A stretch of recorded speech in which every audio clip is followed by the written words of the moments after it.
कभी ध्यान दिया है हम अपनी जिंदगी का ज्यादातर हिस्सा कहाँ बिता देते हैं?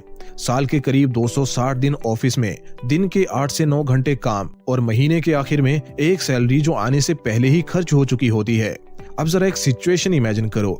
मान लो कल सुबह उठते ही आपको एक मैसेज आता है, आपके अकाउंट में 1 लाख रुपए क्रेडिट हुए। ये बोनस हो सकता है, इंश्योरेंस का पैसा या फैमिली से मिला हुआ। अब सवाल ये नहीं है कि पैसा आया या नहीं, सवाल ये है अब इसका करोगे क्या? सबसे पहले तो आप दोस्तों से पूछोगे। एक दोस्त बोलेगा एफडी में डाल दे भाई, सेफ है, कम से कम डूबेगा तो नहीं। दूसरा बोलेगा अरे पागल है क्या, स्टॉक मार्केट में डाल, अभी डाल पैसा डबल होगा। तीसरा दोस्त बोलेगा यार अभी क्लियर नहीं है, थोड़ा सोचते हैं। और यहीं से शुरू होता है असली कंफ्यूजन, क्योंकि सच्चाई ये है पैसा कमाने वाले बहुत हैं लेकिन पैसा बढ़ाने वाले बहुत कम। और जो लोग पैसा नहीं बढ़ा पाते वो इसलिए नहीं कि वो आलसी हैं, बल्कि इसलिए क्योंकि उन्हें सही फैसला करना कभी सिखाया ही नहीं गया।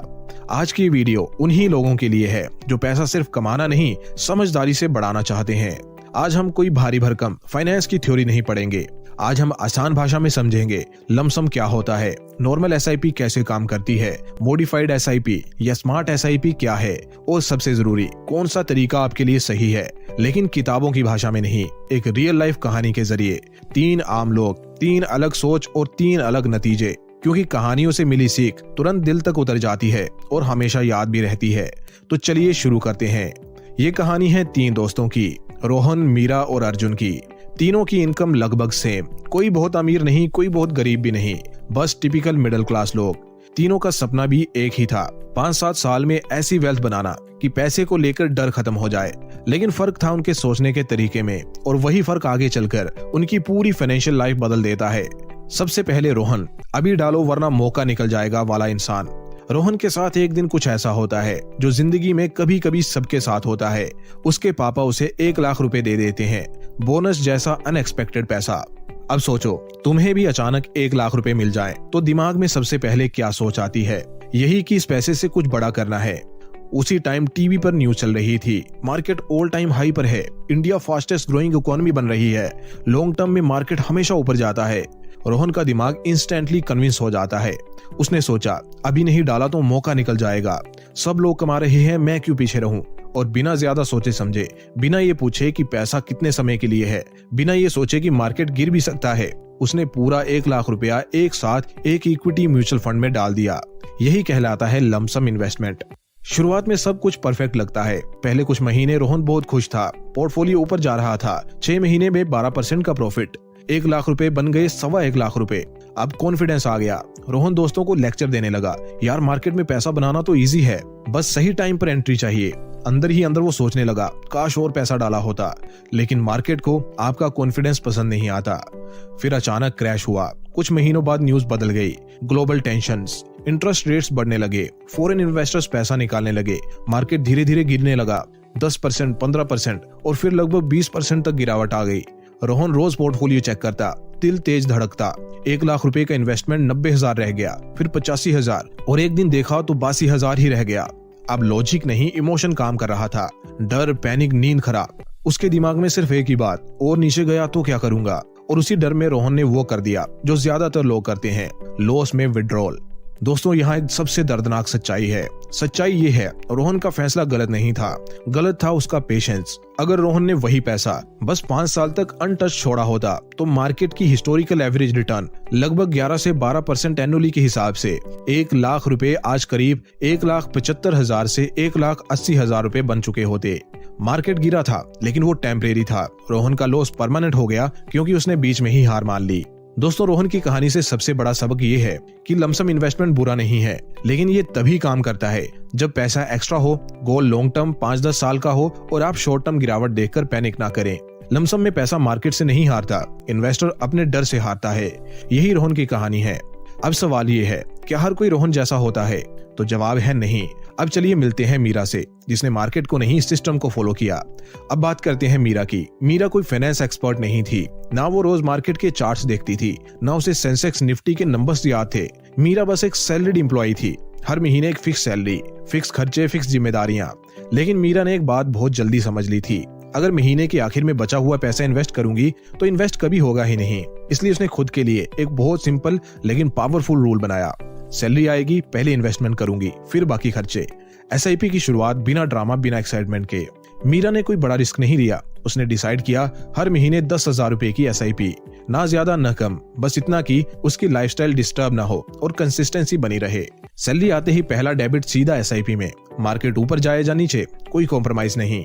कोई महीने मार्केट 15% ऊपर था तो कोई महीने 10% नीचे, लेकिन मीरा ने कभी ये नहीं सोचा इस महीने स्किप कर देती हूँ, क्योंकि उसके लिए एसआईपी इन्वेस्टमेंट नहीं, हैबिट बन चुकी थी। मार्केट गिरा और मीरा को फायदा हुआ। अब ये पॉइंट बहुत लोग समझते नहीं है। जब मार्केट गिरता है ज्यादातर लोग डरते हैं, लेकिन एसआईपी करने वालों को यहाँ फायदा होता है। क्यों? क्योंकि उसी 10,000 में मीरा को ज्यादा यूनिट्स मिल जाती हैं। सिंपल भाषा में, मार्केट सस्ता हुआ, मीरा ने ज्यादा खरीदा। वो मार्केट को प्रेडिक्ट नहीं कर रही थी, वो बस सिस्टम फॉलो कर रही थी। मार्केट बढ़ा और कंपाउंडिंग ने काम किया। फिर जब मार्केट ऊपर गया तो वही यूनिट्स ज्यादा वैल्यू की हो गई। और यही है एसआईपी का असली जादू, रुपी cost averaging plus compounding. Market के अप्स एंड डाउन्स मीरा के लिए टेंशन नहीं थे, वो सिर्फ नॉइस थे। अब 5 साल बाद के रिजल्ट की बात करते हैं। 5 साल में टोटल इन्वेस्टमेंट मीरा ने कर डाली 6 लाख रुपए की। पोर्टफोलियो वैल्यू बना करीब 8.5 से 8.7 लाख रुपए। और यहाँ ध्यान देने वाली बात यह है, मीरा ने कभी मार्केट टाइमिंग नहीं की, कभी डर में डिसीजन भी नहीं लिया, कभी ग्रीड में इन्वेस्टमेंट नहीं बढ़ाई। उसने सिर्फ एक बोरिंग सा काम किया, हर महीने इन्वेस्ट। एसआईपी को ऐसे समझो, एसआईपी ऐसा है जैसे तुम रोज एक पौधे को थोड़ा थोड़ा पानी देते हो। पहले 6 महीने कुछ खास दिखता नहीं, 1 साल में भी कोई बड़ा फर्क नहीं लगता, लेकिन 5-10 साल में वही पौधा पेड़ बन जाता है और फल अपने आप गिरने लगते हैं। मीरा की कहानी से सबसे बड़ा सबक यही है कि एसआईपी बेस्ट है उन लोगों के लिए जिनकी इनकम रेगुलर है, बिगनर्स के लिए जो मार्केट से डरते हैं, लॉन्ग टर्म वेल्थ क्रिएशन के लिए जहां डिसिप्लिन ज्यादा इंपॉर्टेंट है, रिटर्न्स नहीं। मीरा ने मार्केट को नहीं हराया, मीरा ने खुद को कंट्रोल किया। और यही रीजन है कि ज्यादातर लोग इन्वेस्ट नहीं कर पाते, लेकिन जो कर लेते हैं वो जीत जाते हैं। अब सवाल ये है, क्या एसआईपी को थोड़ा और स्मार्ट बनाया जा सकता है? क्या मार्केट को समझकर थोड़ा एक्स्ट्रा फायदा लिया जा सकता है? यहीं से एंट्री होती है अर्जुन की कहानी की। अब आते हैं अर्जुन पर। अर्जुन कोई ओवर स्मार्ट ट्रेडर नहीं था, ना दिन भर चार्ट्स देखता था, ना इंटरडे ऑप्शंस जैसी चीजों में घुसा हुआ था, लेकिन अर्जुन के पास एक बहुत अंडररेटेड स्किल थी, ऑब्जर्व करना। वो चुपचाप दोनों को देख रहा था। रोहन को देखा, मार्केट गिरा, कॉन्फिडेंस टूटा, पैनिक आया और लॉस में एग्जिट हो गया। मीरा को देखा, मार्केट गिरा लेकिन एसआईपी चलती रही, कोई ड्रामा नहीं, कोई डर नहीं। अर्जुन ने वहीं एक बात समझ ली, प्रॉब्लम इन्वेस्टमेंट मेथड में नहीं है, प्रॉब्लम रिएक्शन में है। इसलिए उसने बीच का रास्ता सोचने वाला दिमाग लगाया। अर्जुन ने खुद से सवाल पूछा, क्या मैं एसआईपी की डिसिप्लिन रख सकता हूँ, लेकिन मार्केट गिरने पर थोड़ा ज्यादा फायदा भी उठा सकता हूँ? वो ना तो पूरा गैम्बल करना चाहता था और ना ही बिल्कुल पैसिव रहना चाहता था। यहीं से उसके दिमाग में एक आइडिया आया, मॉडिफाइड एसआईपी का, या कहो स्मार्ट एसआईपी। मॉडिफाइड एसआईपी असल में होती क्या है? पहले नॉर्मल एसआईपी को समझो। नॉर्मल एसआईपी में हर महीने एक फिक्स अमाउंट जाता है, मार्केट कुछ भी करे अमाउंट सेम रहता है। अब मॉडिफाइड एसआईपी में अमाउंट मार्केट के मूड के हिसाब से थोड़ा एडजस्ट होता है। अर्जुन ने अपने लिए सिंपल रूल्स बनाए। मार्केट बहुत गिरा हुआ लगे तो 15,000 रुपए एसआईपी, मार्केट बहुत ऊपर चला गया हो तो 5,000 रुपए एसआईपी, और नॉर्मल सिचुएशन में एसआईपी 10,000 रुपए। बस इसके सिवा कुछ नहीं, कोई रॉकेट साइंस नहीं, कोई डेली ट्रेडिंग नहीं, कोई एग्जैक्ट बॉटम टॉप पकड़ने की कोशिश नहीं, सिर्फ लॉजिकल एडजस्टमेंट। ये गैम्बलिंग नहीं है। यहाँ एक चीज बहुत क्लियर समझ लो, अर्जुन ये नहीं सोचता था आज मार्केट गिरेगा या बढ़ेगा, वो सिर्फ ये देखता था मार्केट चीप लग रहा है या एक्सपेंसिव, और उसी हिसाब से अपनी एसआईपी को थोड़ा सा एडजस्ट करता था। अब 5 साल बाद का फर्क देखो। 5 साल बाद जब तीनों मिले, अर्जुन का टोटल इन्वेस्टमेंट था करीब 6.3 लाख रुपए, लेकिन पोर्टफोलियो वैल्यू थी करीब 9.2 से 9.4 लाख रुपए, यानी मीरा से लगभग 70 से 80 हजार रुपए ज्यादा। और ये एक्स्ट्रा पैसा किसी जैकपॉट से नहीं आया था, ये आया था मार्केट गिरने पर थोड़ा एक्स्ट्रा इन्वेस्टमेंट करने से। लेकिन दोस्तों, यहाँ एक बहुत जरूरी वार्निंग है, मॉडिफाइड एसआईपी हर किसी के लिए नहीं है। अगर आप हर गिरावट में डर जाते हो, या हर तेजी में ग्रीडी हो जाते हो, या मार्केट थोड़ा सा भी गिरते ही सब कुछ निकाल लेने का मन करता है, तो ये स्ट्रेटजी आपको नुकसान पहुंचा सकती है, क्योंकि यहाँ डिसीजन आपको खुद लेने होते हैं। अब अर्जुन की कहानी से सबसे बड़ा सबक भी जान लो। मॉडिफाइड एसआईपी बेस्ट है इंटरमीडिएट इन्वेस्टर्स के लिए, जो मार्केट साइकिल्स बेसिक लेवल पर समझते हैं, जो एसआईपी डिसिप्लिन को मेंटेन कर सकते हैं और इमोशंस पर कंट्रोल रख सकते हैं। अर्जुन ने मार्केट को प्रेडिक्ट नहीं किया, उसने सिर्फ मार्केट के बिहेवियर के हिसाब से खुद को एडजस्ट किया, और कभी कभी इन्वेस्टिंग में यही स्मार्ट तरीका होता है। अब तीनों की कहानी यहाँ पूरी हो चुकी है। अब यहाँ आता है असली सवाल, इन तीनों में से आपके लिए सबसे सही रास्ता कौन सा है? लोगों के दिमाग में अक्सर कंफ्यूजन रहती है कि इन तीनों में से बेस्ट ऑप्शन उनके लिए कौन सा है।